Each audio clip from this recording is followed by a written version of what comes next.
de periodismo ambiental. Saben que ahora la mesa redonda que vamos a iniciar está dedicada a alimentación y cambio climático.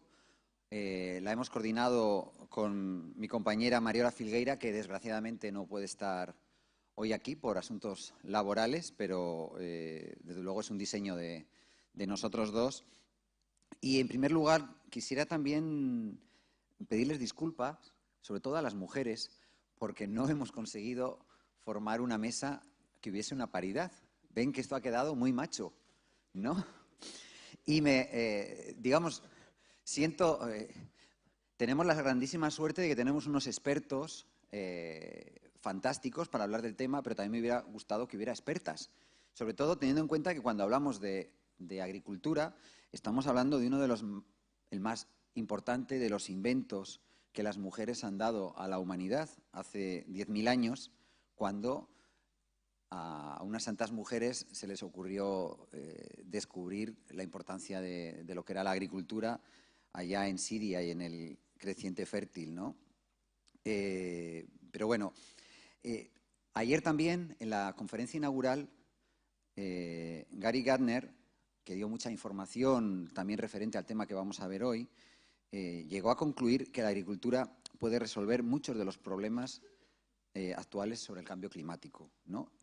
Tengo unos pequeños datos para que vean hasta qué punto esto es importante, ¿no? El 70% de las extracciones de agua a nivel mundial se destinan a la agricultura. Para 2050, alimentar a 9.000 millones de personas, o 10.000 prácticamente que seremos, requerirá un aumento del 60% en la producción agrícola y un aumento del 15% de la extracción de agua. El cambio climático, sin embargo, obligará a usar cosechas resistentes a la sequía y a las inundaciones, que serán cada vez más frecuentes, y es probable que las nuevas tecnologías de edición genética serán claves para producir plantas modificadas, transgénicas o no, que aguanten esas amenazas. También el hambre, algo muy importante, ha aumentado por primera vez en el año 2016, después de décadas de haber bajado, según la FAO. Y entre otras cosas, como se ha visto en la mesa que nos antecede, detrás están las consecuencias del cambio climático. Y luego también algo que se está comentando esto desde ayer y hoy, es que la mitad de la población mundial vive ahora en áreas urbanas. Este porcentaje está creciendo cada vez más y esta población urbana cada vez es más consumidora. Alimentar a una población mundial urbana en constante aumento dentro de un panorama de cambio climático nos va a obligar a enfrentarnos, por lo tanto, a un gigantesco desafío tecnológico y de modificación de nuestros hábitos, ¿no? Por eso, en esta mesa queremos abordar un poco con detalle las dos vías que yo quiero resaltar, que no son excluyentes, de cómo está tratando la humanidad de dar respuesta al problema, con sofisticadas soluciones industriales de alta eficiencia o también con técnicas tradicionales basadas en lo ecológico y en lo local. Para eso, les digo, el plantel que tenemos es excepcional. Tengo enfrente de mí a José María García de Francisco, que es director de la Entidad Estatal de Seguros Agrarios, ENESA, y presidente del Centro de Estudios e Investigación para la Gestión de Riesgos Agrarios y Medioambientales, vocal en Comisión Permanente para las Situaciones de Adversidad Climática o Medioambiental de la COPAC, miembro de los consejos de administración del Consorcio de Compensación de Seguros y de Agroseguro, y además, lo estábamos hablando antes, un enamorado de la naturaleza y de las aves. Luego nos acompaña también Enric Navarro, que está a su lado. Él es ingeniero agrónomo y agricultor ecológico de la Asociación Perlhorta. Pertenece a una familia de agricultores de la Huerta Valenciana.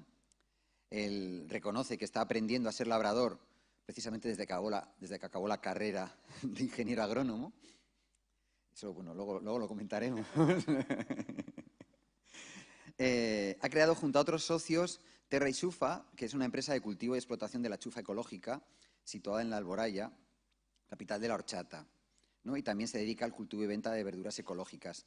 Por cierto, que mañana tenemos una excursión prevista para todo aquel que quiera acompañarnos a conocer su finca de chufa ecológica y también un centro de alta rentabilidad de cultivos, que sería justo la otra versión más sofisticada de la agricultura, Les recuerdo que se pueden apuntar, todavía hay plazas en lo que es en la entrada donde están nuestros compañeros de acreditación.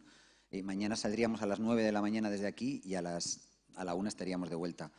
Bien, el siguiente invitado es Richard Borreani, que es director de Relaciones Institucionales de Bayer Crop Science Iberia, y que es precisamente uno de estos expertos, y sobre todo la compañía en la que él trabaja, que están abriendo estas nuevas vías de eficiencia y de alta tecnología en lo que son los cultivos agrícolas. Y finalmente, a mi lado, a mi derecha, tengo a Alberto San Bautista, que es director de la Escuela Técnica Superior de Ingeniería Agronómica y del Medio Natural de la Universidad Politécnica de Valencia. Ha sido elegido precisamente recientemente presidente de la Conferencia de Directores y Decanos de Centros que imparten estudios de ingenieros agrónomos, ingenieros de montes, ingenieros técnicos agrícolas e ingenieros forestales en España, con lo cual tenemos aquí un gran portavoz de lo que es el mundo agroganadero y también forestal. Y su principal tarea es coordinar a todas estas escuelas y grados de España para vigilar y coordinar la ordenación de sus planes de estudio. Bien, pues sin más, paso a dar la palabra a nuestro primer invitado, que es José María García de Francisco. Como les decía, es director de la Entidad Estatal de Seguros Agrarios.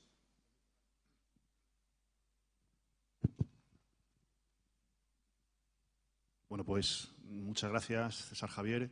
Buenos días a todos. Lo primero, agradecer a la organización pues, el que haya pensado que contar la experiencia española en materia de seguros agrarios era una buena idea. Yo creo que han acertado e intentaré convencerles de por qué. Es una herramienta magnífica para la adaptación al cambio climático. Y luego agradecer también el marco en el que estamos teniendo esta mañana, esta mesa redonda, porque me he quedado absolutamente de piedra, como me imagino que ustedes. Yo soy buceador y la última vez que vi esto pues fue, no sé si en Sharm el Sheikh o en Ras Mohammed, y es una cosa increíble. He traído una presentación, pero voy a intentar no ponerla y poner solamente alguna diapositiva para lanzar algunos mensajes fuerza que quiero que ustedes entiendan. No sé hacia dónde tengo que apuntar o cómo lo tengo que hacer. Ahí. Bueno, estos son grandes cifras, tampoco me quiero centrar. Simplemente nuestro país es un país, en términos macroeconómicos, un economista diría que es un país desarrollado, entre otras cosas porque el peso del sector agrario sobre el PIB está en el entorno del 2,3% y la producción final de la rama agraria son 46.000, casi 47.000 millones de euros. Está dividida en vegetal, en la producción que procede de la agricultura y animal, la que procede de la ganadería, y en este sentido pues está repartido en torno a un 60-40, 65-35 en este entorno. Somos un poquito más agrícolas que ganaderos. Nuestra población agraria es de un 4% y la población activa un 2%. En esta diapositiva lo único que quiero mostrar es justificar por qué tenemos un sistema de seguros agrarios. El sistema de seguros agrarios, que como digo es una herramienta para la adaptación al cambio climático, en España es uno de los más potentes del mundo, por no decir el más potente. Y es una singularidad en los países de nuestro entorno. Ningún otro Estado miembro de la Unión Europea tiene un sistema como el nuestro, que es comparable exclusivamente al de Estados Unidos y al de Canadá. Se debe al clima mediterráneo, que como sabéis es un clima joven en el planeta, es un clima que se caracteriza pues donde se alternan periodos de sequía, como este que estamos viviendo ahora con periodos de inundaciones, donde las precipitaciones son irregulares, torrenciales en ocasiones, impredecibles, y donde además se produce un fenómeno que es que cuando más calor hace, en la estación del año que más calor hace, que es el verano, no llueve. Esto es raro en climas tropicales y eso hace que tengamos una vegetación, bueno, pues que muchos de nuestros árboles no pierden la hoja, las encinas, los olivos, etcétera. Entonces, esto hace que nuestra agricultura está expuesta a unos riesgos. Ahora con el cambio climático veremos que se acentúan, pero está expuesta a unos riesgos por adversidades climáticas y catástrofes naturales superiores a la del resto de los países de nuestro entorno. Y eso ha hecho que en España desde hace mucho tiempo se estén ensayando y buscando diferentes sistemas para poder dispersar ese riesgo, para poder hacer que el agricultor en la medida de lo posible pueda transferir ese riesgo a un tercero. Poca gente sabe que Mapfre, que es una de las principales compañías aseguradoras en nuestro país y también en el sistema de seguros agrarios, el acrónimo es la Mutualidad de la Agrupación de Propietarios de Fincas Rústicas de España y se crea en el año 33. Anteriormente había habido otros ensayos. Pero es en el año 78, con la primera ley de la democracia, en el seno de los pactos de la Moncloa, un país, pues con, no sé, porque veo mucha gente joven, pero los que ya somos un poco más mayores, un país pues, con mucha convulsión, con mucha inflación, con mucho terrorismo, operaban 3 grupos terroristas, es decir, se consiguieron grandes avances y uno, sin duda, con el ministro Jaime Lamo de Espinosa, fue este del sistema de seguros agrarios. En relación a los eventos y a lo que está pasando con el cambio climático no me voy a extender. De hecho, algunas de las diapositivas que traigo son los datos que ha dado César Javier, del incremento de la población, de la necesidad de incrementar un 60% la producción agraria en el año 2050, las limitaciones de suelo, cómo vamos a conseguir los grandes desafíos, estos incrementos de manera sostenible, el tema del agua. Entiendo que son temas recurrentes que han ido saliendo a lo largo de estos días. ¿Vale? Pero sí quiero que vean ustedes sobre el seguro agrario cómo funcionamos. Bueno, ¿en qué consiste esto del seguro agrario y por qué es importante? Vamos a ver, el agricultor, y hay agricultores aquí, tiende a dispersar el riesgo, lógicamente, y lo hace pues, de muchas maneras. Primero, no jugándoselo todo a un cultivo. Es raro que un agricultor solamente pues siembre cebada ese año.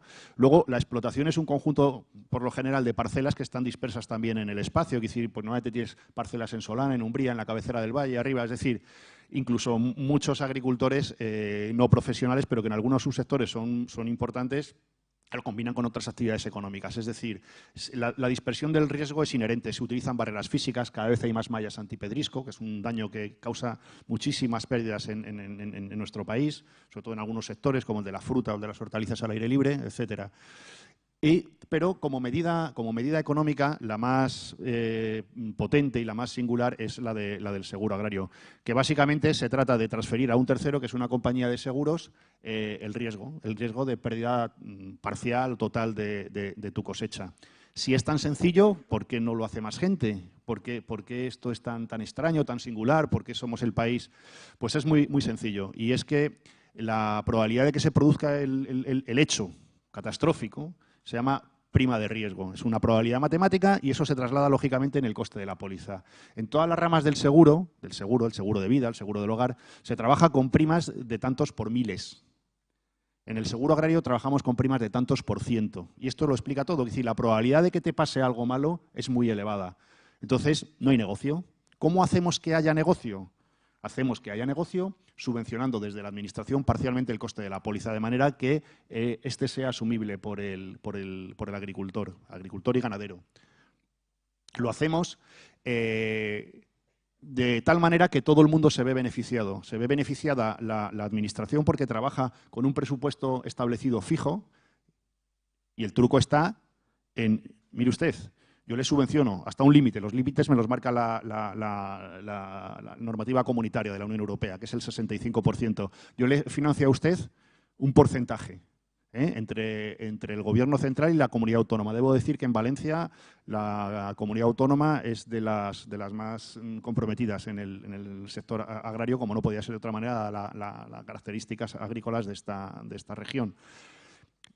El Estado pone un dinero y sabe que si el año va a ser muy malo, el 2017 es un año horroroso, un año que va a suponer más de 600 millones de indemnizaciones a las compañías de seguro y al reaseguro, y sin embargo el presupuesto es de 211 millones de euros. Y además en un entorno donde bueno, pues hay mucho nerviosismo, ha habido unas grandes pérdidas, pero en un entorno de paz social. Esto se ha conseguido a lo largo de muchos años.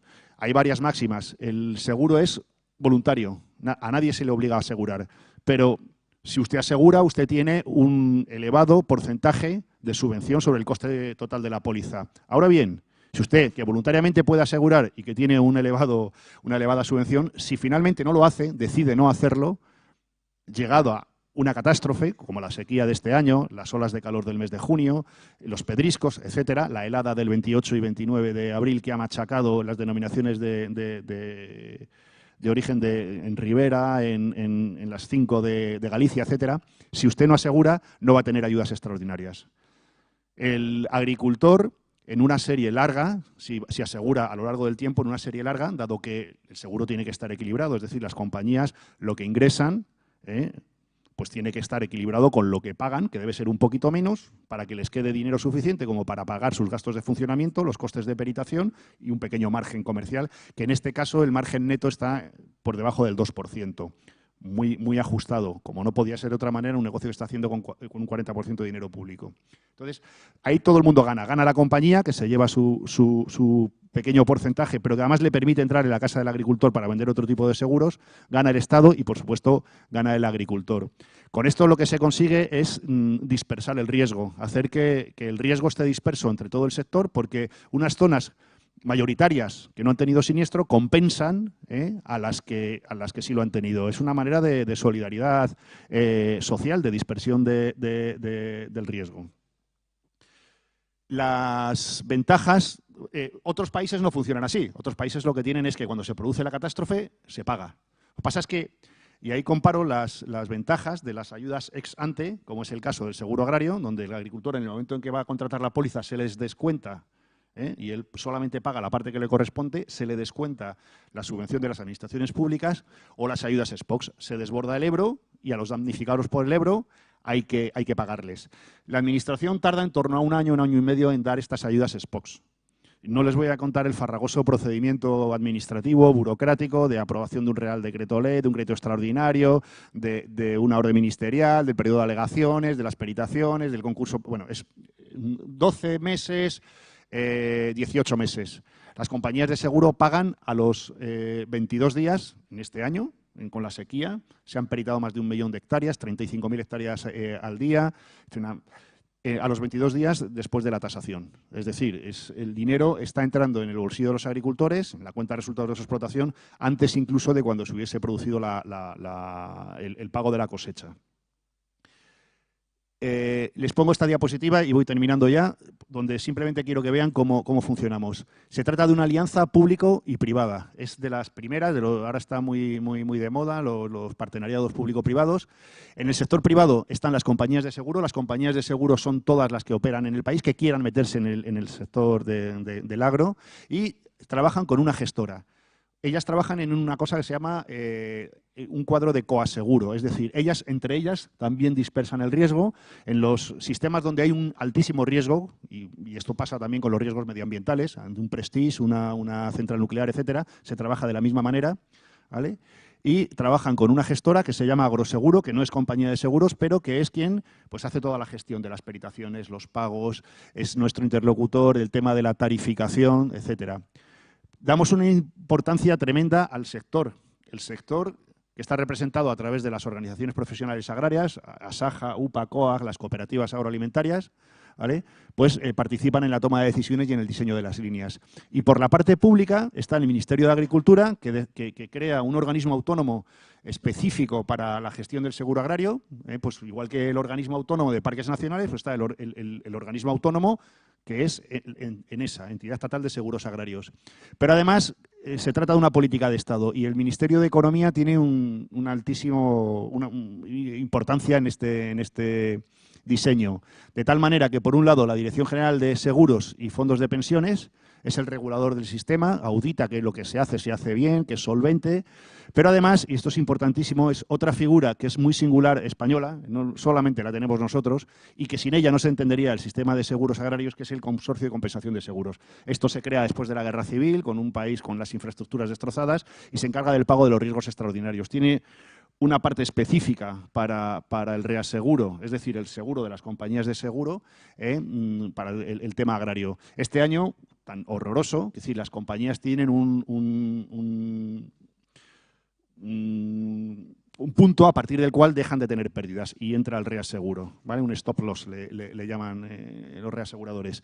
A partir de ahí entra el consorcio y este año pues en torno a 140 millones de los 600 y pico que digo que van a costar en indemnizaciones los va a asumir el consorcio. Y por mi parte yo creo que nada más. No sigo con el PowerPoint porque es muy largo. Bueno, muchas gracias, José María, también por sintetizar algo que para muchos de nosotros, incluso aquí la mayoría periodistas, nos suena, no a chino, lo curioso es que nos suena, porque todos hemos oído hablar del consorcio cada vez, pero luego no lo tenemos identificado dónde cae eso en ese organigrama, ¿no? O sea que muchísimas gracias porque también pues hay que ver que cuando el cambio climático también hay que tarifarlo ¿no? Y probablemente los seguros son los que más están en ello, ¿no? Bueno, damos la palabra a nuestro segundo invitado, que es Enric Navarro, que es ingeniero agrónomo y agricultor ecológico. Sí, hola, buenos días. Muchas gracias, primero que nada, a la organización del Congreso por haberme dado la oportunidad de explicar el punto de vista de una de las organizaciones a las que pertenezco, que es la Asociación Perlhorta. Es una entidad cívica formada no solo por agricultores, sino por ciudadanos en general, de defensa de un entorno, de un espacio agrario periurbano como es la Huerta de Valencia. La presentación, voy a tratar de hacerla lo más rápido posible, versa precisamente sobre algunos de los aspectos que comentábamos al principio de la mesa, que tienen relación directa con el objeto del Congreso, con el cambio climático, cómo cada vez hay más población que vive en entornos urbanos y cómo un espacio agrario tan singular como puede ser la Huerta de Valencia puede contribuir a la mitigación de los efectos de ese cambio climático. Bueno, es indudable que en la huerta, disculpar primero, la presentación está en valenciano porque es la lengua habitual en la que la hago. La Huerta de Valencia, que es una creación antrópica, es un espacio físico creado por los agricultores a lo largo del tiempo. Es evidente que ha acumulado a lo largo de estos más de 1000 años un conocimiento tradicional agrario que, desde nuestro punto de vista, forma parte del acervo cultural de los valencianos y de las valencianas y que incluso debería formar parte también de la base del conocimiento tecnológico agrario para la generación de innovación. Uno de los aspectos más importantes desde el punto de vista del cambio climático, de las aportaciones de la huerta, lo digo claro porque los que no conozcáis, es el sistema de riego. El sistema de riego es un sistema de riego por gravedad, por inundación. Aquí no hay, desde el azud del río hasta la última de las parcelas, no hay ninguna bomba que impulse el agua, Y es además un sistema de riego que está gobernado por los propios agricultores, un sistema de gobernanza de los más antiguos que hay. De hecho, el tribunal que lo regula es el tribunal que imparte justicia más antiguo de Europa. Como sabéis, es el Tribunal de las Aguas, es patrimonio de la humanidad. Es uno de los aspectos más importantes porque, a pesar de que luego, si queréis, en el debate comentaremos que son a los agricultores, por la estructura de las parcelas, de la producción, nos puede generar problemas. Hoy en día es muy cómodo tener un programador de riego, darle 4 botones y enseguida... En los turnos de riego, la organización que eso conlleva, tiene problemas, pero también genera una serie de beneficios, como es la relación social que se establece entre la propia comunidad de agricultores y ese sistema de gobernanza. Ahí tenéis un partidor para 2 de los brazos de las acequias, de los canales que llegan hasta todos y cada una de las parcelas de la huerta. Aparte de todo esto, es una característica fundamental, es que forma parte de la infraestructura verde de este entorno urbano, como es el espacio metropolitano de la ciudad de Valencia y sus poblaciones vecinas. ¿Por qué? Porque hace de conector precisamente entre espacios verdes, en nuestro caso de 2 parques naturales y un tercer espacio, una zona cepa que tenemos al norte de la ciudad, como son el Parque Natural de la Albufera, el Parque Natural del Río Turia y al norte la Marchal des Moros. La huerta es precisamente lo que hace de conector y de infraestructura verde que da continuidad a esos espacios naturales y que es tan importante porque, entre otras cosas, también previene los efectos de las inundaciones. A medida que esta ciudad ha ido creciendo y sus pueblos y se ha ido cimentando, digamos, y sellando suelo agrario, ha aumentado el riesgo de que los efectos de una inundación sean más devastadores. Y eso contribuye, por supuesto, a ese carácter de resiliencia frente al cambio climático que tiene la huerta. Es uno de los aspectos más importantes. Por supuesto, contribuye a la soberanía alimentaria. Es el derecho que tienen todos los pueblos a producir sus propios alimentos. Y eso que hoy en día puede ser un contrasentido en un entorno globalizado. Desde el punto de vista del cambio climático también es importante, porque sabéis que uno de los costes más importantes y uno de los que genera unos efectos, digamos, más perversos cara al cambio climático son las emisiones que genera el transporte. Mientras eso sea así, el tener un entorno agrario cerca de una ciudad, un entorno metropolitano donde prácticamente viven la mitad de los ciudadanos y ciudadanas de esta región es y sigue siendo muy importante. Indudablemente que a pesar de eso, detrás tenga todo un bagaje cultural relacionado con la gastronomía y con la cultura culinaria de este pueblo. Por supuesto, se genera una economía local, que es muy importante.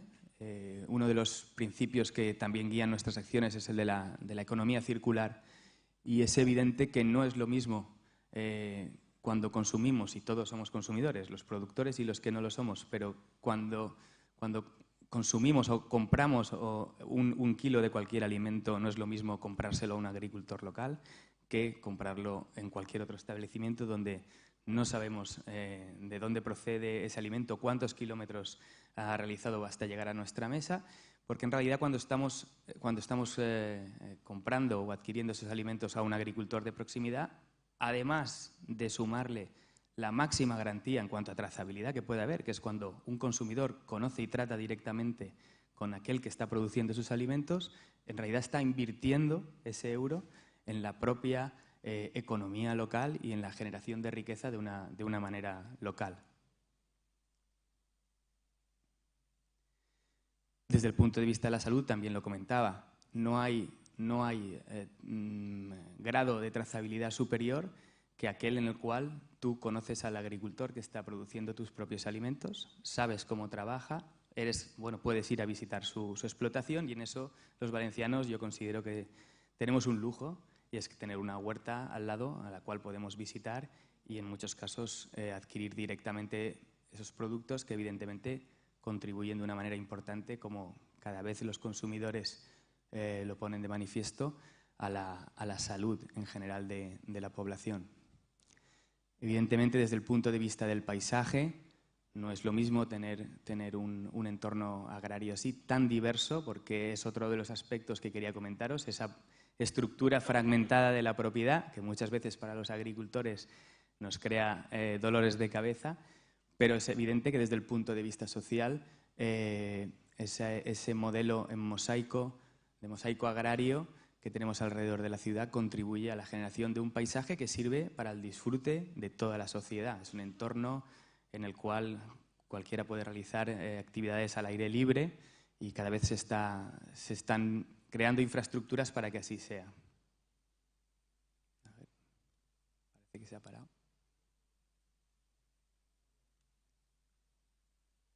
No sé. Bueno, era prácticamente ya la última, ahora. Bueno, hablaba de la lengua, que atesoran los agricultores, de la historia. Es evidente que una sociedad como la valenciana está obligada a la agricultura, y eso tiene influencia sobre lo que somos hoy en día, y debería tenerlo también sobre lo que queremos ser. Y más allá de catedrales, iglesias que están muy bien, la huerta también debe ser considerada como un patrimonio que tenemos todos los valencianos y valencianas. Es uno de los 6 únicos espacios que contempla el informe Dobris de la Unión Europea sobre paisajes agrarios que quedan en toda Europa.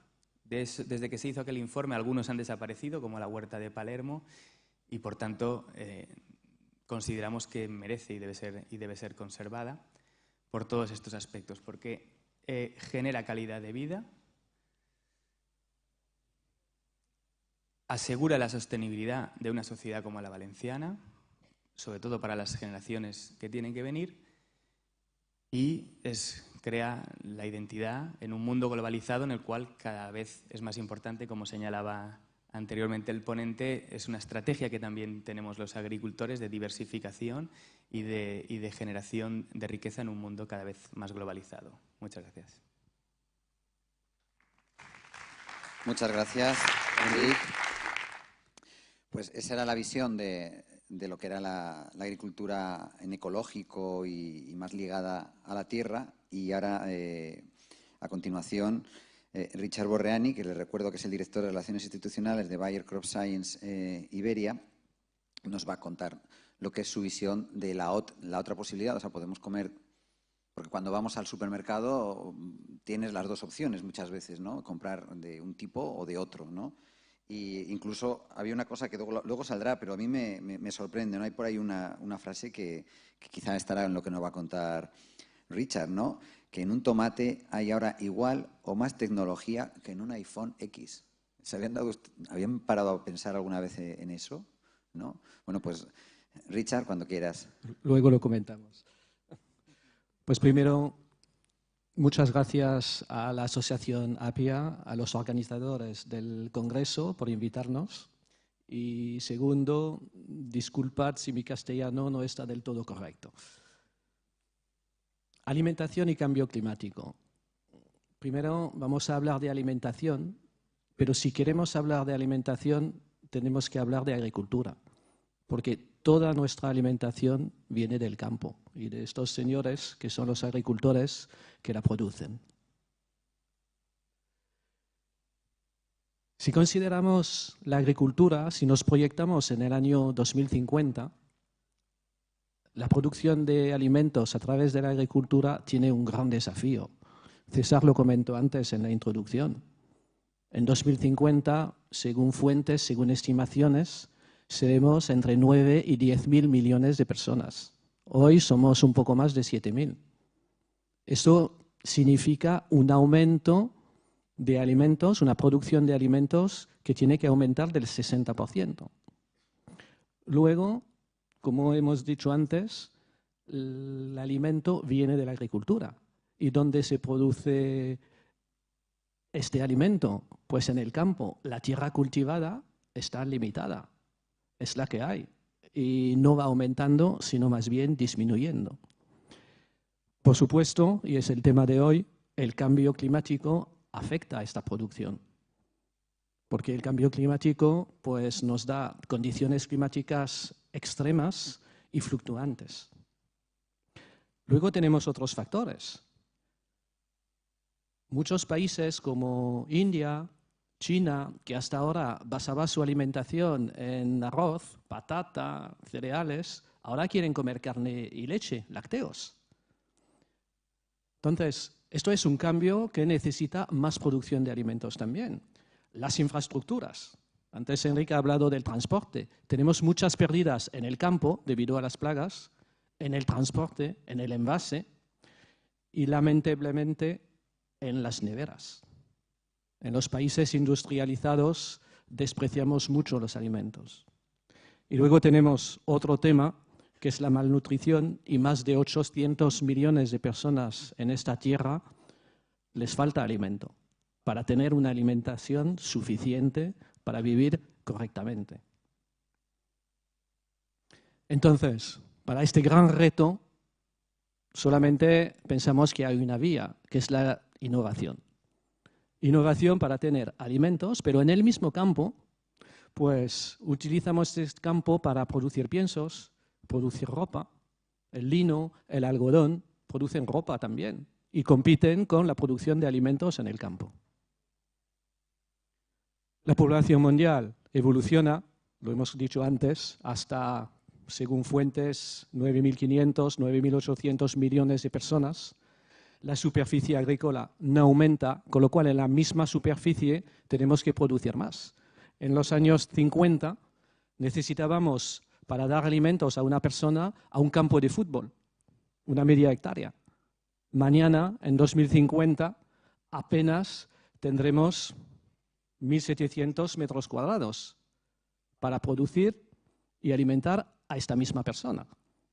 Como ejemplo, en Alemania, en los años 60, un agricultor alimentaba 17 personas. Hoy en día, a más de 150, y tendrá que aumentar su producción. Pero queremos respetar al medio ambiente también. Quiere decir que tenemos que hacer más y con menos. Y ahí está el gran reto.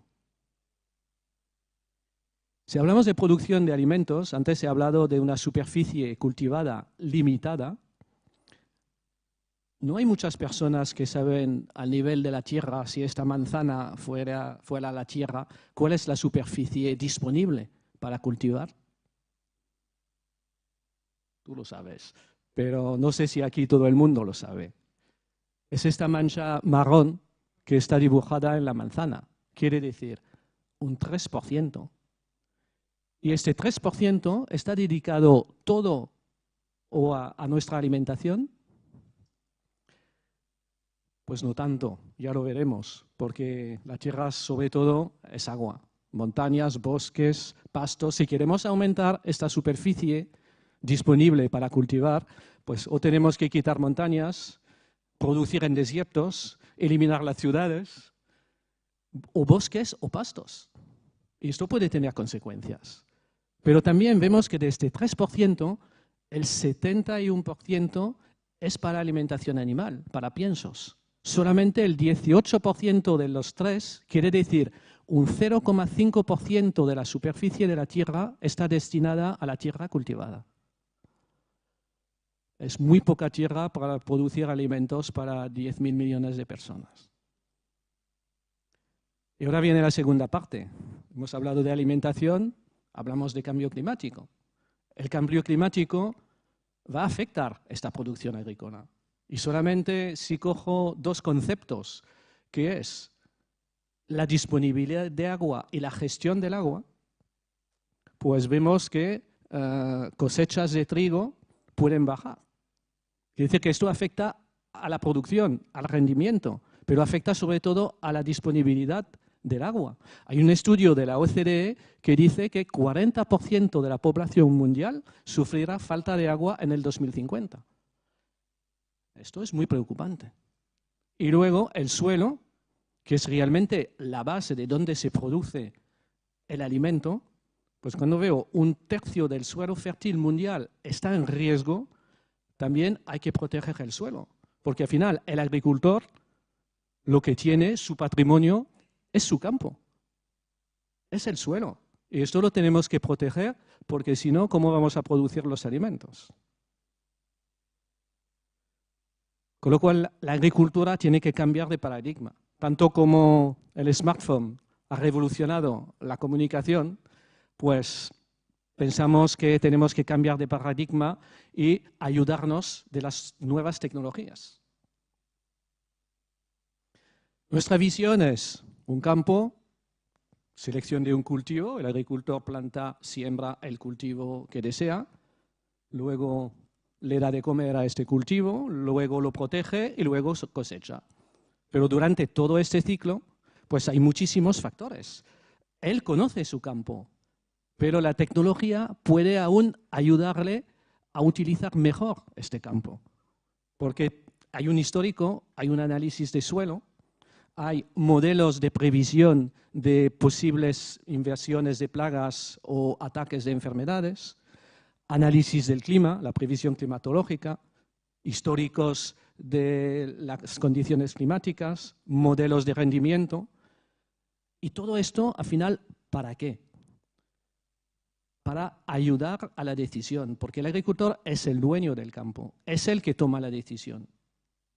Y no nos vamos a sustituir a él, pero le podemos ayudar.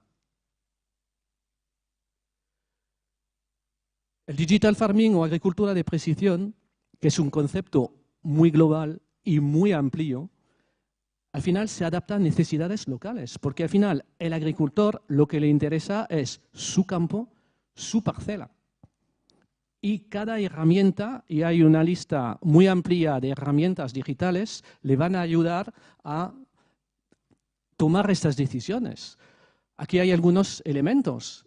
La optimización de los entrantes fitosanitarios, abonos. Si hay una previsión que dice al agricultor no es el momento de tratar, se ahorra el tratamiento. Si se ahorra el tratamiento, se ahorra, por supuesto, el coste del producto, pero no entra en el campo, no hay emisión de CO2, no utiliza agua. Si, por otro lado, puede producir en el momento adecuado, tendrá una cosecha mucho más sana. Aquí he cogido el ejemplo de las micotoxinas, que son muy importantes porque no se pueden eliminar después en la cadena alimentaria, con lo cual ayuda también a producir más sano. Y esto no lo hacemos solo. Es decir, que esto es un campo tan amplio que, por nuestra modesta parte, la hacemos en colaboración con muchísimos institutos, universidades, y esto está ahí. Y hay muchas técnicas nuevas, novedosas, que se están desarrollando en este campo. Algunos ejemplos: identificación de malas hierbas, identificación de falta, carencia de elementos, identificación de enfermedades, pues todo esto a través de un móvil. Ahora el agricultor tendrá que ir con el móvil en el campo, pero le puede ayudar a tomar decisiones. Ejemplos de sistemas de modelización, de previsión de enfermedades en función de distintos datos, la variedad, datos del campo, del cultivo, meteorológico. Esto, pues, hay riesgo de infección, hay estudio de la protección y recomendación de soluciones. Y luego lo que llamamos la teledetección, quiere decir imágenes por satélite de una parcela, y el resultado es de una parcela distintos colores. Aquí vemos si hay más o menos vegetación, se puede abonar más, abonar menos.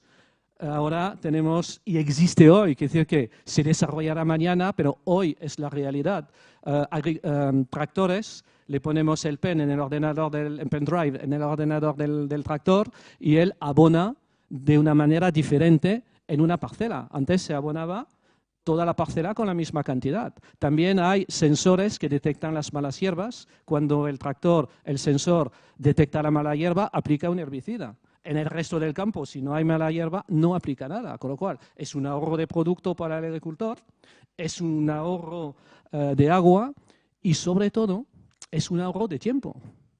Y el tiempo vale para mucho. Y así es. Muchas gracias. Muchísimas gracias.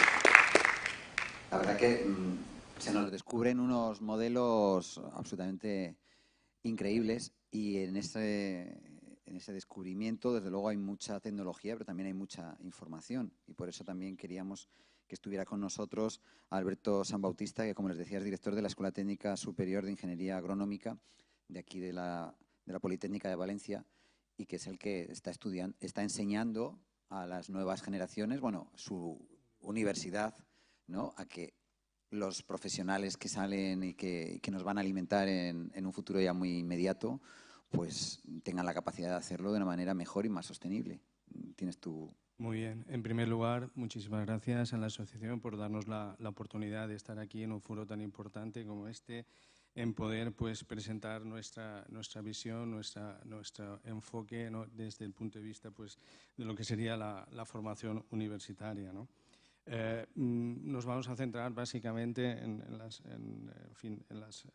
lo que es el título de esta jornada, alimentación también y cambio climático, y también, pues, daremos un esbozo a la importancia del sector agroalimentario en este país, y resaltaremos un poco, pues, su relevancia.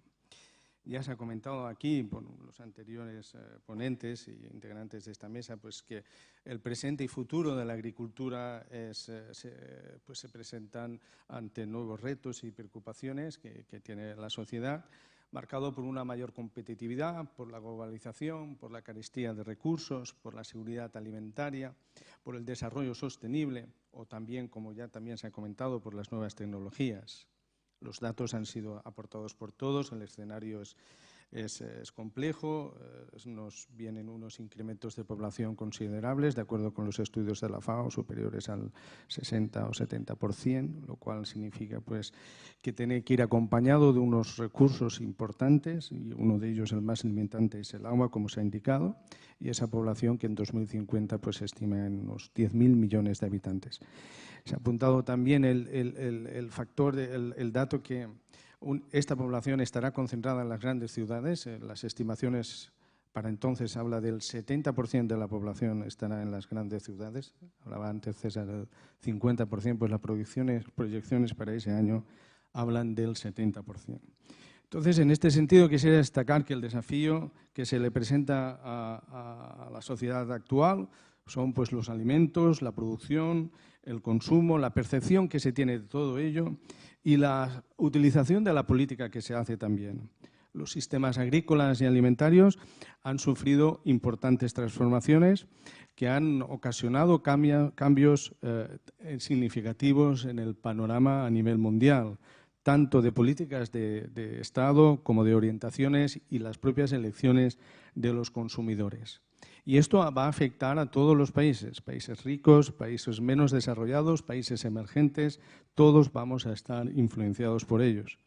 Será pues necesario encontrar soluciones sostenibles respecto al pasado para dar respuesta a esa demanda creciente de alimentos y, como también se ha apuntado, a una parte muy importante de esta población a nivel mundial, que en la actualidad pues estamos en torno a los 7.000 millones, pues una parte importante, más del 10% de esa población, pues padece hambre y habrá que dar respuesta. La seguridad alimentaria tiene y tendrá una importante política a desarrollar desde el punto de vista estratégico. El desafío que se presenta es doble. Por una parte, asegurar el aprovisionamiento y aumentar el rendimiento de los cultivos para realizar un desarrollo armónico y sostenible de unos espacios urbanos y rurales, y sobre todo pues, para evitar esa despoblación de esos espacios rurales. Y una serie de datos importantes, aunque yo sé que los datos siempre manejarlos es farragoso, pero creo que nos permiten centrar el problema.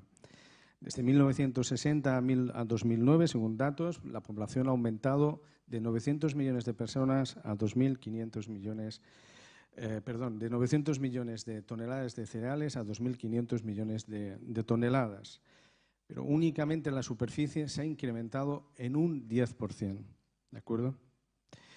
Y en cambio la población sí que se ha duplicado, aproximadamente más que duplicado. Hemos pasado de 3.000 millones a los 7.000 millones de personas. Este crecimiento tan importante no puede ser sin ningún tipo de control y sin ninguna medida, porque un uso excesivo de los recursos naturales lleva a su agotamiento. Pero también hay que tener en cuenta las políticas de reparto de beneficio social o las políticas a nivel agrícola de los diferentes países del mundo, que a ocasiones pues, son desafortunadas, porque las derivadas que conllevan algunas de estas medidas políticas pues, no están previstas inicialmente y realmente después se nos presentan estos problemas. Y en este sentido estratégico que estamos planteando el tema de la alimentación, países como Brasil o China tienen políticas muy decididas de abastecimiento y de seguridad alimentaria. Y unos datos también. En China, la empresa estatal Sinochem, en 2013 poseía de reservas a nivel mundial de arroz, por ejemplo, el 42% o de maíz el 40% de todo el mundo. Claro, su objetivo es un objetivo de alimentar prácticamente a la quinta parte de la población mundial, pero en términos de superficie agraria tan solo disponen del 7% de esa superficie. O sea que el reto verdaderamente para ellos es muy importante. Todo esto en cuanto a centrar el problema que tenemos que abordar respecto a la alimentación, pero también nuestro sector agroalimentario, nuestra comunidad valenciana y en especial en este país, pues es muy importante. La agricultura en esta comunidad representa aproximadamente la quinta parte de la riqueza regional y a nivel nacional también supone o tiene un peso muy importante. Aproximadamente la cuarta parte de la balanza comercial de este país viene, en este caso, del sector agroalimentario de la Comunidad Valenciana, cuando esta comunidad tiene aproximadamente un 10% del PIB. Yo creo que queda claro la importancia de este dato, ¿de acuerdo? Por tanto, esta comunidad contribuye positivamente, ¿no?, a potenciar, a asentar este sector económico que es tan importante en este país. Y este país, el sector agroalimentario, antes nos han presentado datos sobre PIB del 2,3% del sector agrario, pero nosotros atendemos a todo el sector agroalimentario, formamos en todo este ámbito. Este sector agroalimentario, la importancia que tiene en España es aproximadamente del 10%. Si alguien quiere comparar este dato del 10%, pues el turismo en España está ahí, en torno al 10-11%, y el sector automovilístico en España está en torno al 9-10%. Luego podemos decir que estamos al mismo nivel.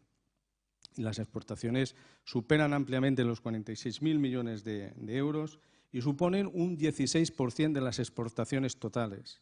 Es decir, comparado con el 10-11% del PIB, volvemos a superar ampliamente el peso relativo que este sector tiene. Y eso pues denota la importancia que tiene este sector. Y en una situación de crisis financiera también con la que hemos tenido, pues este sector ha permitido mitigar los efectos de esta crisis financiera tan devastadora para la sociedad en estos años.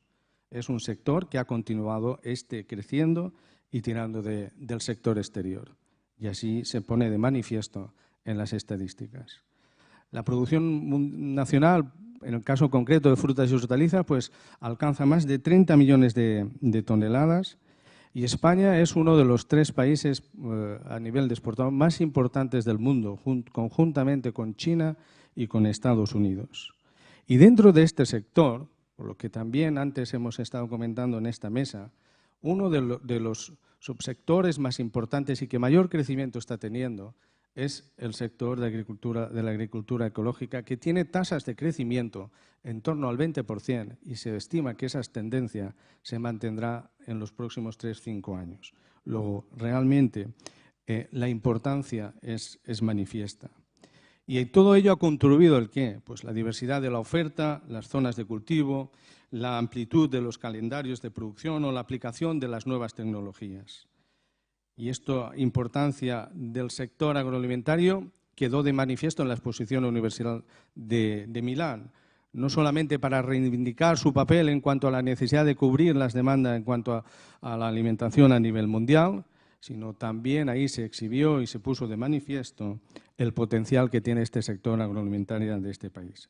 Ahora bien, una vez hecho estos 2 análisis, tanto a nivel de alimentación como de la importancia de nuestro sector, el cambio climático, pues realmente es un factor que juega en su contra. Tanto el tiempo como el clima son factores impredecibles.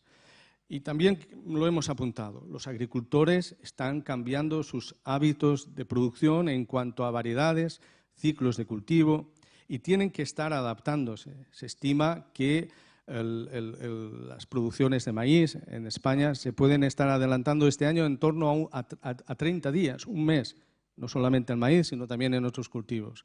Y esto va a ser contraproducente en cuanto a que los mercados puede haber un solape de producciones importantes, un exceso de oferta y, por tanto, puede condicionar los precios de los cultivos y la rentabilidad de los agricultores. Esto unido a acciones directas sobre el suelo, la erosión, la pérdida de suelo, y se estima que esas producciones pueden disminuir de una manera importante, en torno a un 30-40%, por esto que les estamos comentando. Entonces, la agricultura española se enfrenta a una situación difícil, como estamos viendo, es un motor de la economía y tenemos que resolver sus problemas.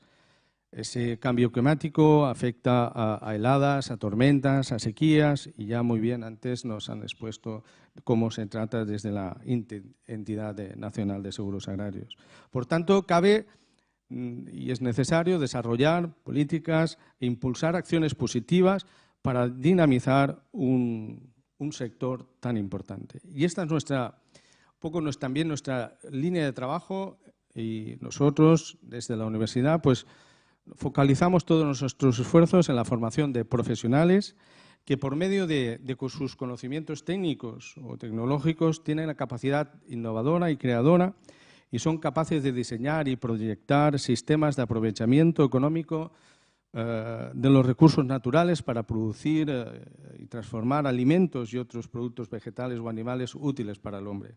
Pero todo ello con un enfoque, el de obtener una mayor eficiencia, poder rentabilizar y aumentar el aprovechamiento de los recursos naturales porque los tenemos escasos. Y una prueba evidente es lo que nos estaba comentando Richard, que está haciendo la empresa también en colaboración con institutos y con universidades. Esta agricultura de precisión lo que nos permite es mejorar esa eficiencia, ¿de acuerdo? también enfocado a un mayor beneficio económico, porque esto es una actividad económica y es estratégico, como hemos comentado anteriormente, pero sobre todo sin olvidar que hay que mejorar el bienestar social y la riqueza de las áreas rurales por el despoblamiento que hemos dicho. Estaba en la sesión anterior y han introducido el ejemplo de Suecia, creo que recordar que no bastaba con la repoblación, sino que esa repoblación hay que dotarla de algo más, y ese algo más empieza por la agricultura. Y sobre todo, y como punto final, pues es necesaria una protección del medio ambiente. Todas las medidas tienen que cuidar ese medio ambiente y preservarlo porque es el que tenemos y no tenemos otro, ¿de acuerdo? Entonces, nos imponemos, pues, en cierto modo, una formación para sacar de nuestras aulas profesionales que les permitan se les permita afrontar con garantías de éxito estos nuevos retos que la agricultura y la alimentación tiene para el siglo XXI. Y creo que esto es un punto de partida también muy importante, estas jornadas, y denota el interés que suscita. Y estoy confiando en el futuro, porque otros datos que aún no se han proyectado ahí, les diría que estas proyecciones también, los modelos socioeconómicos utilizados, también proyectan la población mundial para el año 2100. Esos datos en 2100 ya hablan de 13.000 millones de personas, o sea, casi duplicaríamos la población actual. O sea, que si el reto es 2050, la situación para entonces, pues bueno, los modelos están ahí. Ahora bien, yo quiero decir y terminar mi intervención ya con este apunte y luego pues en la debate pues tendremos oportunidad de profundizar en más temas. También yo recomiendo que leamos a Malthus, a Ricardo, a Marx en el siglo XVIII y en el siglo XIX. Este problema se planteaba exactamente igual, con otra dimensión y con otro valor relativo. Afortunadamente, 2 siglos después, el mundo ha resuelto el problema. Quiero decir que el futuro es de los jóvenes, de la sociedad, y es el futuro que todos debemos de ganar, con el esfuerzo de las empresas, de las asociaciones, de la universidad. Yo creo que hay potencial humano y tecnológico suficiente como para resolver este problema, porque la historia ya nos lo ha demostrado. Muchas gracias, Alberto, porque la verdad que ya me estaba quedando un poquito angustiado con todos los retos y problemas que se nos están avecinando, ¿no? Sobre todo lo que estamos hablando de comer y de comer el planeta. El problema que hay mujeres es que nos estamos comiendo el planeta, no que el planeta nos esté alimentando a nosotros. Recordarles que todas estas sesiones se están retransmitiendo por streaming en el canal de YouTube de Appia y que además van a quedar también grabadas.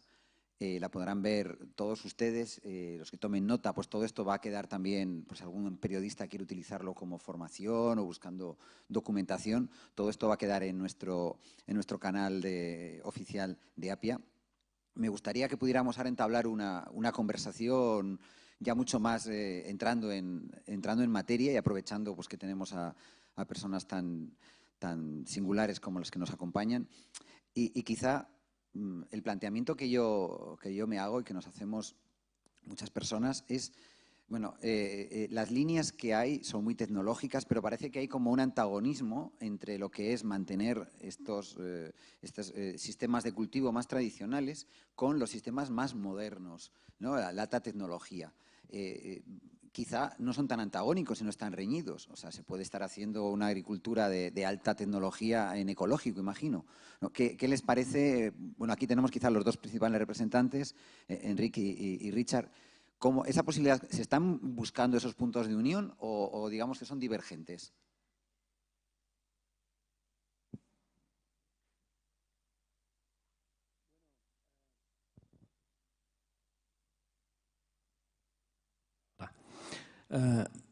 El punto de unión, cuando he explicado la alta tecnología, la agricultura digital, esto es válido para cualquier tipo de agricultura.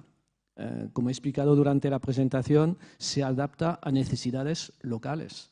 Esto vale para un agricultor que tiene 5.000 hectáreas como para un agricultor que tiene 10 hectáreas. Lo único que hay es la diferencia de uso de una herramienta o de otra. Nosotros pensamos que los dos tipos de agricultura son necesarias. la agricultura o el alimento ecológico, hay una demanda. En los supermercados se ve dos líneas de cultivos, el cultivo ecológico y el cultivo convencional. El consumidor es libre de elegir el alimento que quiere comer. Y en nuestras técnicas, pues también se pueden adaptar y algunas herramientas se pueden utilizar por el agricultor ecológico. Y luego en nuestra empresa tenemos también productos de protección de plantas, que es una línea biológica. Tenemos una línea de investigación en productos biológicos que luego se utilizan tanto en agricultura convencional como en agricultura ecológica. Bueno, habéis visto que yo en mi presentación no me he referido a la agricultura ecológica tampoco en ningún momento y lo he hecho a propósito. Nosotros, desde Perlorta, en general, nos gusta hablar más bien de un modelo agroecológico. Para nosotros, que queden agricultores todavía hoy en día en la Huerta de Valencia, muchas veces ya eso es suficientemente ecológico. Estamos hablando de un espacio singular que ha resistido la presión urbanística de estos últimos años. Precisamente hablaba Richard de la pérdida de suelo agrario. Aquí hemos tenido una pérdida del 50%, precisamente de los mejores suelos de este territorio, los suelos de capacidad agrológica más alta. Me gustaría también romper una lanza en favor de la ciencia agronómica, de la cual yo provengo. Yo estudié en la escuela, evidentemente, salgo de ahí. En Valencia tuvimos en los años 20 del siglo pasado el primer insectario que hubo en este estado. O sea, es decir, un laboratorio donde la administración criaba los insectos que luego ayudaban a los agricultores a combatir las plagas del campo. Eso era en los años 20 del siglo pasado. Quiero decir, es evidente que la agricultura ecológica no está centrada únicamente en las técnicas tradicionales de cultivo, se basa en ellas, ¿no? Y quiere aprovechar de ellas también el conocimiento tradicional agrario que atesoran, ¿no? Pero para mí lo fundamental de todo esto es una cosa que ha dicho antes Richard. Dice, el agricultor decide lo que planta. Ese es el problema. El agricultor no decide lo que planta. Quien decide lo que planta es nuestros clientes, que nos piden, planta esto, planta lo otro, que esto es lo que vas a poder vender. O sea, nosotros plantamos lo que vamos a poder vender. Y ahí está. A mí nos explicaban en la escuela cómo producir, pero el problema es que luego cuando salimos y pisamos la realidad, el problema es cómo vender muchas veces. Y ahí es donde está la clave de todo esto, en la gobernanza, en que el agricultor sea capaz de manejar todo esto. Evidentemente necesitamos a las empresas que innovan y que cada vez sacan más productos digamos, que solucionan nuestros problemas. Nosotros, por ejemplo, yo en mi caso, ¿no? Tampoco es que de este modelo agroecológico tampoco sería el paradigma, porque yo me dedico a enviar mis productos muchas veces al centro norte de Europa, que es donde hay un mercado consumidor importante de la producción ecológica, ¿no? Pero evidentemente utilizamos las semillas de una de las empresas que ha comprado Bayer, que es Vejo, ¿no? Por ejemplo, o Nunems. ¿Habéis comprado Nunems ahora? Pues muchas veces necesitamos recurrir porque nuestros clientes nos piden, oye, pues necesitamos este tipo de producto, ¿eh? Es decir, hace falta la tecnología de esas empresas, pero siempre que esté al servicio del agricultor y el agricultor pueda en todo momento gobernar ese proceso. Lo principal es que el agricultor tenga la llave y el poder de decisión para en cada momento hacer lo que viable su explotación. Por eso nosotros creemos en el modelo de relación directa entre el consumidor y el productor. Evidentemente, el consumidor más cercano es el que está en nuestro entorno periurbano, pero nosotros, en los canales que hemos abierto con el mercado europeo, pues también nos gusta cortar esa cadena y estar cada vez más cerca del consumidor europeo, porque nos damos cuenta que cada vez el consumidor lo que quiere es tener la garantía, conocer, y en el caso de la producción ecológica eso es muy importante, de que eso realmente lo que le estamos vendiendo no es gato por liebre, es un producto ecológico de verdad. Y para eso lo más importante, o digamos la garantía máxima, es conocer quién es el agricultor que está produciendo tus alimentos. Eso para mí es lo más importante. Claro, pero sin embargo no es lo mismo alimentar a un sector de la ciudad de Valencia con un nivel mediano que alimentar a la población mundial, ¿no? Es que también veo que hay un poco de confusión, porque cuando hablamos, por ejemplo, lo que nos ha contado Richard, ¿no? Claro, desde el punto de vista global, ahí hay unos retos, pero desde el punto de vista local y con diferentes tipos de población, quizá, claro, las cosas no se pueden ver igual, ¿no? Y no se pueden comentar igual. A ver, simplemente por apuntar en ese aspecto, no haría falta que nosotros enviáramos nuestros productos al centro norte de Europa. Lo hacemos, y lo hacemos por una razón de viabilidad económica, en mi caso, ¿vale? Pero evidentemente la ciudad de Valencia y su área metropolitana debería ser capaz de absorber buena parte de la producción que se hace en la huerta de Valencia. Eso quiere decir, todos los estudios así lo demuestran, no haría falta. Y el agricultor que ha seguido conservando ese modelo, ya sea en la tira de contar, por ejemplo, en Mercavalencia, hay una nave donde los agricultores venden directamente a los minoristas de la ciudad su producción. Esos son los agricultores que son capaces de sobrevivir con menor superficie y de obtener un valor añadido superior por sus producciones. Es decir, si tenemos que recurrir a los circuitos convencionales digamos, de distribución agroalimentaria, es por una razón de que el mercado nos ha empujado a eso, pero que yo considero que no haría, en el caso valenciano, en el caso nuestro, yo creo que la ciudad debería ser capaz de absorber buena parte de la producción. Lo que pasa es que hoy en día, si te asomas a la huerta, pues lo que ves es en invierno campos de cebolla para cebolla tierna y en verano campos de chufa. Es decir, hemos perdido diversidad, hemos perdido un montón de cosas que hacen falta recuperar, igual que estas estructuras productivas. Una pregunta que le haría yo también entonces a José María es, claro, a lo mejor este tipo de diferentes opciones agrícolas también aumentan o reducen la capacidad de riesgo, ¿no? Y una de las dudas que tenía era si eso, desde la Administración, a la hora de hacer estos seguros, digamos, se valora, ¿no? el que está arriesgando más o está arriesgando menos, e incluso, de cierta manera, también si se apoya al que a lo mejor está apostando por esta soberanía alimentaria, teniendo más riesgos, porque a lo mejor con la exposición que nos dabas dices, bueno, aquí todos igual, ¿no? Café para todos. Pero claro, hay algunos que asumen más riesgos, que tienen más inversión, que se meten en más líos, y otros que van a sota, caballo y rey.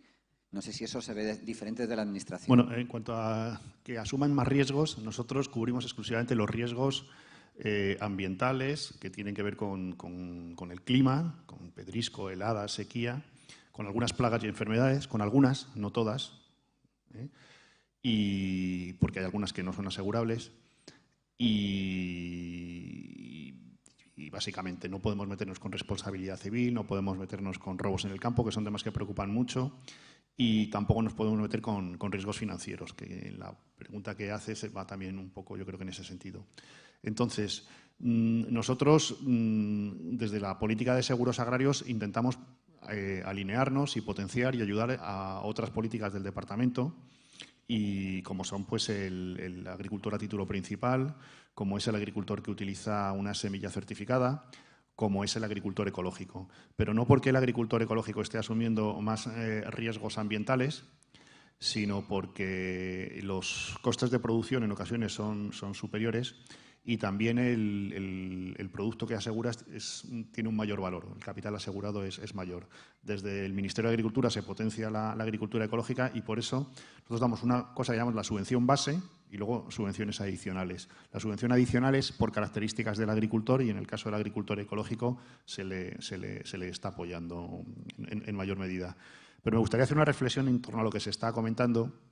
La agricultura en nuestro país ha cambiado muchísimo en los últimos 30 años, no tiene nada que ver. Efectivamente, hay más I, más D, más I ahora mismo en sectores como el de los hortícolas bajo cubierta, por ejemplo, en Almería, en Murcia, en la fruta, en la revolución del caqui aquí en Valencia. O sea, y tenemos que perder un poco la imagen esta de la agricultura como algo arcaico, como algo… La agricultura de precisión está aquí, los drones, la fertirrigación, el uso de los fitosanitarios con precisión GPS. Además, se juega mucho el agricultor, se juega su competitividad, porque los márgenes netos son muy estrechos. Globalmente, pues no sé, yo me gusta hacer reflexiones, es decir, sobre los datos que se han ofrecido, los que has ofrecido tú, es decir, el 70% de la tierra cultivable la estamos utilizando para producir piensos para el ganado, soja principalmente, maíz, en fin, pero soja principalmente. Bueno, es decir, hay agricultura convencional, mucha. esta que he puesto sobre la mesa, las hortícolas bajo cubierta, que están produciendo alimentos vegetales que son absolutamente necesarios en una dieta saludable, como es el pepino, el calabacín, el tomate, y lo estamos cultivando lo que quiero decir es que ese divorcio entre la agricultura convencional y la agricultura ecológica, a mi juicio, pues no deberíamos intentar alimentarlo, en el sentido de que el principal desafío en los países desarrollados en cuanto a la alimentación, pues quizá es combatir la obesidad, es hacer que el consumidor tenga un conocimiento de los sistemas de producción, del valor que aporta, sobre salud y luego que efectivamente libremente elija. Yo el tema de la ganadería extensiva lo conozco un poco mejor porque soy veterinario y antes de entrar en la administración puse en marcha un programa de diferenciación por calidad de una raza autóctona, pues la alta tecnología en el mundo de la ganadería ante el desafío del cambio climático en extensivo se llama raza autóctona. Pues esta es una raza autóctona de las dehesas de Extremadura, de Andalucía Occidental, que es la retinta, y me resultaba imposible venderla como carne ecológica y producirla en ecológico, porque no encontraba pienso ecológico. Y yo me tiraba de los pelos viendo que los sistemas de producción de carne orgánica, que como la llaman por ahí, ecológica en Bélgica, por ejemplo, se basaba en una raza absolutamente espantosa, el blanco azul belga, que es una raza que solamente puede parir 4 veces porque siempre es por cesárea, quiere decir que con sistemas muy intensivos, pero que los piensos eran ecológicos. Nosotros lo único que hacíamos era pincharle a la vaca una cosa que se llama ivermectina para evitar que las garrapatas pues transmitieran unas enfermedades que se llaman piroplasmosis, con unos periodos de supresión, respetando unos periodos de supresión que hacían que esa carne fuese absolutamente inocua. Y no podía, y yo veía que ahí criaban las águilas imperiales y los buitres negros y que esos ecosistemas tenían un altísimo valor. Por lo tanto, no soy muy partidario, pero es una cuestión personal, de ese divorcio, de que aleccionemos al consumidor a que elija necesariamente entre lo ecológico y lo convencional, porque en lo convencional también hay muchas opciones de llevar una vida sana y tiene más que ver con las decisiones de la dieta, por ejemplo, que bueno, es una visión muy personal. Sí, muy interesante No, muy interesante además porque lo que estás hablando no es solo ese divorcio que tiene la opinión pública a lo mejor, o los consumidores, sino que lo que tenemos los periodistas, que últimamente también estamos o blanco o negro, ¿no? Que también nos están influyendo mucho las redes y parece ser que no hay manera de asociar cosas. Yo me gustaría también seguir con el tema de lo que nos ocupa aquí, nos preocupa, que es el cambio climático. Y teniendo también la oportunidad de estar aquí, Alberto, los alumnos que llegan a la universidad, que quieren ser ingenieros, agrónomos, ¿están preocupados por el cambio climático? ¿Tienen noción sobre el cambio climático? ¿Cómo pueden ayudar al planeta con su trabajo? ¿O es algo que le...? No, esa concienciación existe, ellos forman parte de esta sociedad y, por tanto, están perfectamente informados de todo lo que ocurre a nivel de los medios y de su entorno, y después en la propia universidad, pues con sus planes de estudios, que basado por competencias, pues cada uno de los planes de estudios, dependiendo de la temática, pues trata temas relativos a los nuevos problemas y, como no, uno de esos nuevos problemas es el cambio climático, cómo afecta a la producción y cómo afecta, en este caso, a la alimentación, ¿no? Cómo puede afectar. ¿De acuerdo? Y siguiendo la misma pregunta a Richard, a una multinacional tan multi y tan nacional como es Bayer, que ahora está además con Monsanto en unión y camaradería. ¿Aún no? Aún no, pero es una cuestión ya administrativa. En fin, ¿cómo preocupa de verdad el cambio climático? O, perdóname que te diga, ¿es una oportunidad de negocio el cambio climático? Preocupa. Pero diría que en Bayer, más que preocuparnos por el cambio climático, nos ocupamos de la adaptación al cambio climático. Y un ejemplo muy reciente, no será una casualidad, que un organismo como el Carbon Disclosure Project haya otorgado un premio a Bayer por ser una de las empresas líder en protección climática y gestión sostenible de agua. Con lo cual, es un tema que en la empresa, y no hablo solamente de la parte agrícola y de lo que podemos aportar en el campo, pero de toda la empresa y también de la fabricación de los distintos productos. Durante mi presentación he explicado unos datos que son fundamentales. Gestión del agua, gestión del suelo. Y ahí el agua, y estamos en España en un periodo de sequía tremenda, el agua es un bien más que precioso. Y lo tenemos que gestionar bien. La agricultura necesita agua. Si podemos desarrollar unas semillas resistentes a la sequía, mejor que mejor, porque en el sitio donde las sembramos vamos a necesitar menos agua, pero también en zonas más áridas, pues se puede plantar ese cultivo que hoy en día quizá no se puede plantar y localmente permitir. Esta mañana en la mesa redonda se hablaba que, no sé si en Mozambique, Lola, la persona del país, pues decía, pues en ese país los agricultores tienen dificultades a desarrollar su agricultura. Pues ese tipo de novedades, de innovación, pues les puede ayudar a desarrollar esos cultivos. Y esto es todo lo que aporta. ¿Qué es una oportunidad de negocio? Es un negocio diferente. Quiere decir que todo evoluciona, nos tenemos que adaptar también a este cambio climático y también ayudar en la medida de lo posible a que todo el mundo se adapte a este cambio climático porque está presente.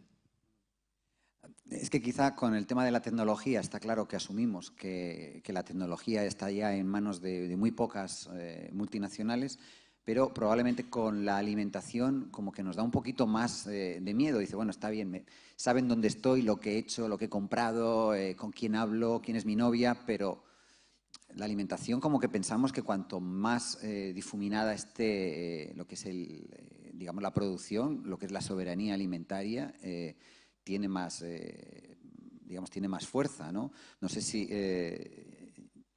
a lo mejor, Enric, ¿tú lo ves así o bueno, a lo mejor es un sueño ya, igual que hemos asumido una concentración de la tecnología en un lado, también lo tenemos que asumir en todo nuestro día a día?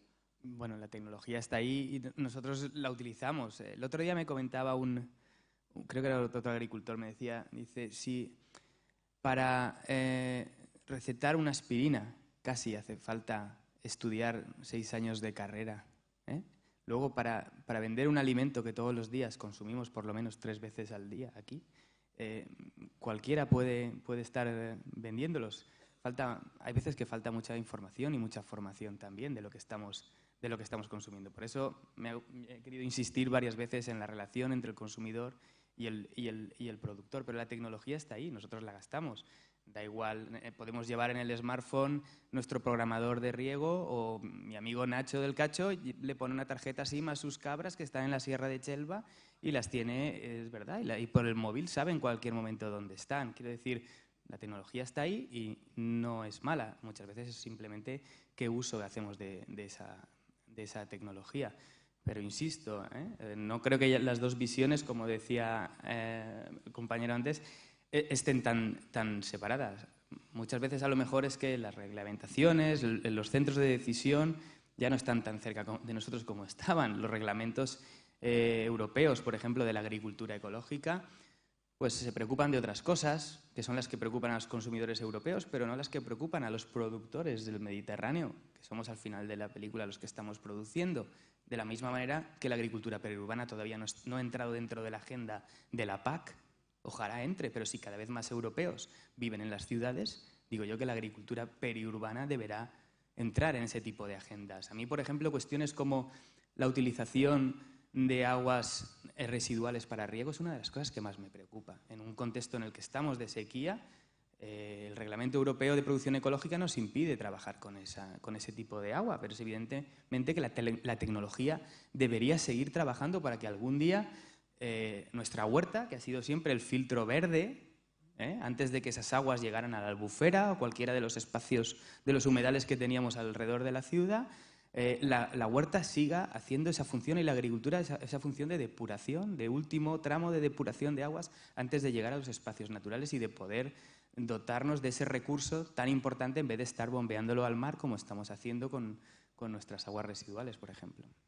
Bueno, la verdad que todo esto es muy apasionante y muy interesante y me gusta que al final está saliendo cierto optimismo, ¿no? De que sí que hay un futuro para seguir alimentándonos. Me gustaría, antes ya de terminar, porque estamos ya fuera de tiempo y no queremos tampoco quitárselo a la siguiente mesa redonda, si alguien del público está, ya veo ahí una mano, ahí arriba, no sé quién tiene los micrófonos. ¿Alguien tiene micrófonos para poder...? Micrófono, allí, por favor, hay una chica en la esquina. No, en el otro lado, en la otra esquina.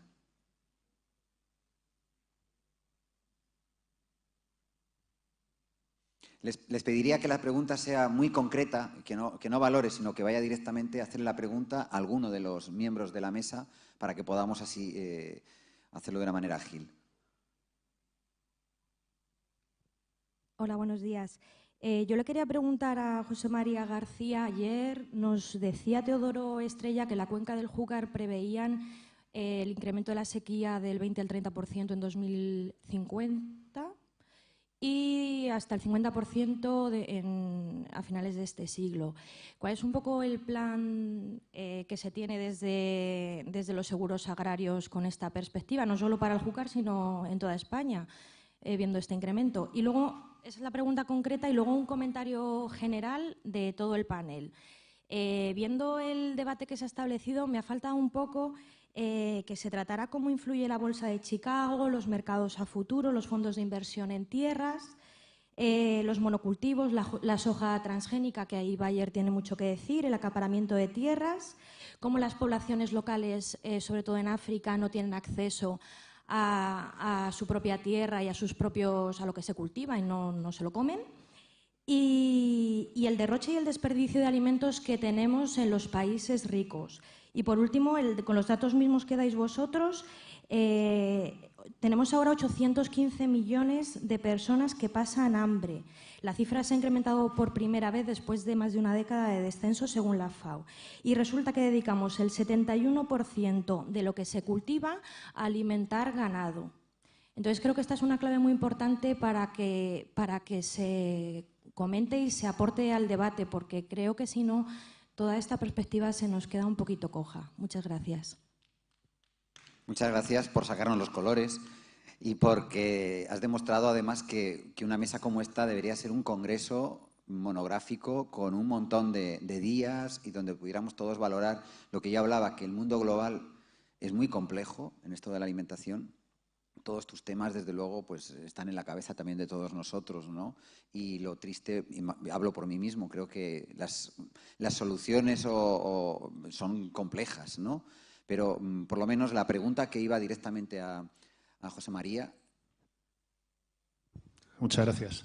Debo decir que también me ha gustado mucho tu intervención y aunque solicitas que te conteste la primera parte, voy a hablar de la segunda. Creo que es muy oportuno, efectivamente, en otro congreso o en otro foro debatir todos estos temas. Porque, por ejemplo, en la mesa anterior, escuchando a la persona que había estado en Siria, pensaba yo cómo en la primavera árabe coincidió con una subida que no se ha vuelto a repetir, afortunadamente, del precio de los commodities en 2007-2008, arroz, trigo, cómo eso afectó, y con las redes sociales, con las nuevas tecnologías, a un movimiento político con una convulsión que sigue hoy en día pues afectándonos. Y cómo pues, algunos centros de toma de decisiones, como la Bolsa de Chicago, la Bolsa de París también para los cereales, las subastas de Nueva Zelanda de la cooperativa Fonterra para marcar el precio de la leche a nivel mundial, cómo están afectando. Y cómo ha cambiado el mundo desde ese 2008, o qué instrumentos se han puesto en instancias de FAO para evitar que esto vuelva a pasar. Habría sido un tema de debate apasionante. En relación a lo que me preguntas, yo no sé si se oye. En relación a lo que me preguntas, bueno, la pregunta es relativamente sencilla para mí, porque desde el seguro, para que funcione, tiene que estar muy afinado desde el punto de vista matemático, actuarial. Y la prima de riesgo, que es en lo que se basa la tarifa, lo que cuesta la póliza, tiene que ver con la probabilidad de que se produzca un suceso.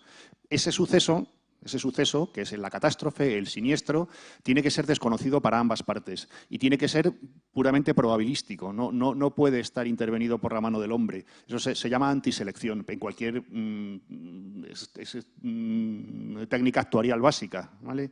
Entonces, esto hace, por ejemplo, que nosotros en uva de vinificación, por ejemplo, en esa línea, la prima de riesgo de la helada en La Mancha haya bajado muchísimo, porque prácticamente ya no hiela en La Mancha, ¿vale? O sea, y esto, el seguro agrario es testigo, con las actas de tasación de las series temporales de los últimos 30 y tantos años, es testigo de cómo se van produciendo estos cambios. Sin embargo, para lo que tú me planteas, que es el seguro y las cuencas, debo decir que el seguro no ha inventado todavía la manera de poder asegurar el regadío. Porque al final el regadío, el que el agua llegue a los regantes, depende de decisiones que en ocasiones se escapan al puro azar y tienen que ver, bueno, pues con el cumplimiento de la normativa, por ejemplo, la Directiva Marco de Aguas, cauces ecológicos y restricciones al riego. Es decir, estas cuestiones no se pueden asegurar. No podríamos asegurar que los calamones estén comiendo sistemáticamente el arroz del delta del Ebro. Hay que buscar otra fórmula, porque ahí la prima de riesgo ya no es de tantos por ciento, es que es un siniestro cierto. Entonces, esta es una herramienta que funciona bien si se dan una serie de premisas. En el caso del regadío no se da para el seguro y en el caso del siniestro cierto, pues lo que hay que buscar son ayudas directas al agricultor, pues por conservación de la biodiversidad. Es un ejemplo que se me ocurre, ¿vale?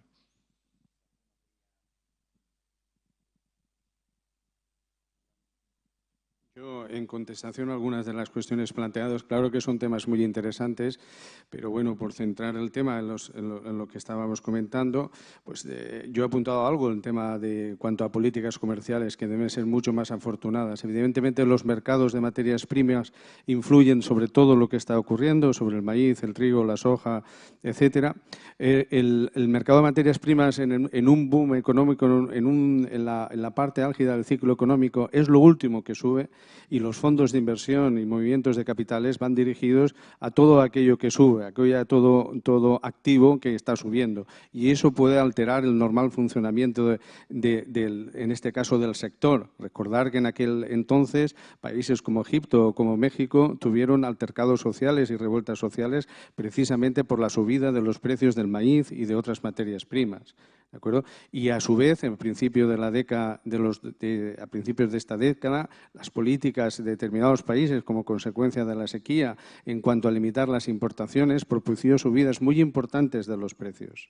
Y la alimentación del ganado, efectivamente es así. En la medida en que una persona en este mundo, en este planeta, ya no se conforma con un bol de arroz, sino que quiere el bol de arroz con algo de carne, esa carne necesita soja, maíz, etcétera. Y eso hace que la producción aumente considerablemente. Te lo he dicho antes.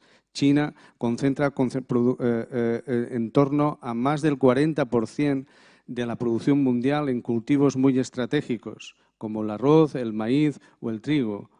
Y porque tiene que alimentar casi a la quinta parte de la población mundial. Y en cuanto al valor de la tierra, China posee el 5% de la superficie cultivada en Ucrania. Y eso es por algo.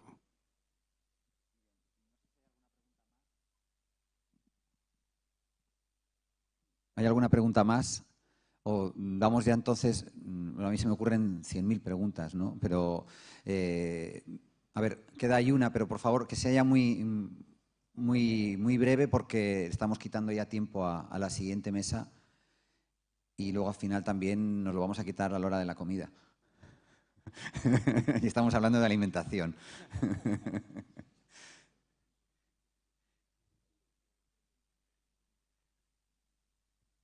Allí ya la última pregunta y por favor que sea muy concreta y muy directa. Sí, una pregunta muy rápida. Ya que habéis sacado el tema del regadío, en un contexto de escasez creciente de agua y teniendo en cuenta que tenemos que hacernos menos vulnerables, ¿no?, ante el cambio climático, ¿tiene sentido, por ejemplo, que solo en la cuenca del Ebro haya previstas más de 400.000 nuevas hectáreas de regadío. Por ejemplo, cada vez que voy a Lleida o a Huesca veo más campos de maíz.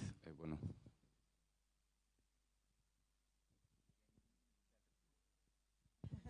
A responder. Sí, a ver. Es que es una pregunta muy puntual. Como se estaba hablando ya del tema económico, sí me interesa aterrizar con un problema que todos los consumidores tienen en la cabeza. Evidentemente, la única solución para luchar contra el cambio climático es sustituir esta agroindustria intensiva, feroz, consumidora de recursos, de agua, de herbicidas, por sistemas agroecológicos, por ganadería extensiva. Pero claro, tú vas a una tienda y uno de los primeros problemas es que se ha dado un dato de que ha aumentado la producción sostenible o ecológica en un 20%, pero no es el consumo. El consumo se estanca o baja, el consumo de ecológico y de extensivo. Y esto es porque uno va a Mercadona o a cualquier súper y el tomate al rico herbicida cuesta €1 y el tomate que todo el mundo le gustaría comprar, el rojo, el ecológico, cuesta 4. Es una pregunta que a mí me hacen también mucho cuando hablo de este tema y sigue sin solución. Vosotros que sois expertos, ¿veis un horizonte de cuándo va a ser competitivo el precio de los productos agroecológicos? Perdona, Miguel Ángel, pero vamos a hablar de cambio climático, no de precio del tomate, ¿no? Porque entonces sí que ya se nos va todo el... Tenemos que cortar. Contra el cambio climático, consumir ese tipo de productos, No, claramente. A ver, sí, evidente, pero tenemos ya que cerrar la mesa o Alex me va a matar. Y no sé si por lo menos esa última pregunta que había. La última pregunta, efectivamente es así, es una preocupación el tema del recurso agua y la investigación va dirigida sobre todo a hacer un uso eficiente del agua y aumentar la eficiencia en el uso del agua, los metros cúbicos consumidos por cada kilo o tonelada de producción. Aumentar 400.000, yo sí que te diría que aumentar 400.000 hectáreas la superficie de regadío significaría el mismo incremento producido en los últimos 25 años de la superficie de regadío en España. O sea, la pendiente de incremento de la superficie de regadío en España es muy tenue, está muy poco pronunciada. Y una de las limitaciones importantes es el coste energético. Hoy en día, pues el poner en marcha una superficie de regadío no está marcado tanto por los costes de cultivo, de semillas, etcétera, y demás inputs de producción, sino por la carestía del coste energético. Son unos costes realmente importantes y a nadie se le escapa que en los últimos meses pues está aumentando el coste energético precisamente por la sequía. Entonces, las empresas, antes de poner en marcha un cultivo en regadío, pues se lo piensan muy mucho. Es lo que yo te diría. Si es así, yo no digo que no sea, si es así, pues el aumento sería no significativo, sino más que significativo y habría que estudiarlo. Relacionado con lo del agua y el consumo, ha salido el ejemplo del caqui. Es un ejemplo de aquí para que veáis lo que pasa muchas veces cuando la administración, que desde mi punto de vista es para las cuestiones agrarias, por la dimensión y la importancia que tiene, debería regular este tipo de cultivos. Con el caso del caqui se ha producido una barbaridad y es como que no haber intervenido y haber regulado la plantación de caquis indiscriminada que ha habido sustituyendo al cítrico, porque se veía como única alternativa. Y se han plantado caquis hasta arriba de la sierra, un cultivo que tiene unas necesidades hídricas impresionantes. El año pasado ya quedaron caquis dentro de las cámaras, toneladas. Se hacen tratamientos para retrasar la maduración. El precio ha empezado a caer, el año pasado ya cayó, este año sigue cayendo más. Y ya nos hemos cargado otra vez la gallina de los huevos de oro. Es decir, yo doy un toque de atención también a la Administración que en estos casos debería de intervenir porque no se puede seguir dejando la alimentación en manos del mercado para que todo lo regule, porque el mercado no regula absolutamente nada. Al final lo que estamos haciendo es sobreproducción y tener que tirar a la basura toneladas de alimentos. Lo que decías es muy importante. Eso se producirá cuando haya el cambio de mentalidad y eso tiene que empezar por las escuelas, por los colegios. Es muy importante lo que comen nuestros hijos en las escuelas. Y cuando un niño aprenda a comer y coma bien, eso se ha producido en Inglaterra, se ha producido en los países del centro y del norte de Europa. Cuando un niño aprenda a comer bien y sepa de dónde viene lo que come, entonces es cuando será rentable y no tendremos que enviar el producto ecológico a miles de kilómetros, sino que podremos venderlo aquí a la puerta de nuestra casa. Muchas gracias. Muchas gracias. Muchas gracias, Enric. Queda ya como colofón, y además siempre llegamos a este punto, que el futuro está en nosotros, ya no como ciudadanos, sino como consumidores, y que al final el ser un consumidor concienciado es el que puede conseguir estos cambios que en el fondo no solo que los queremos, sino que los necesitamos. Muchísimas gracias a todos y a todas.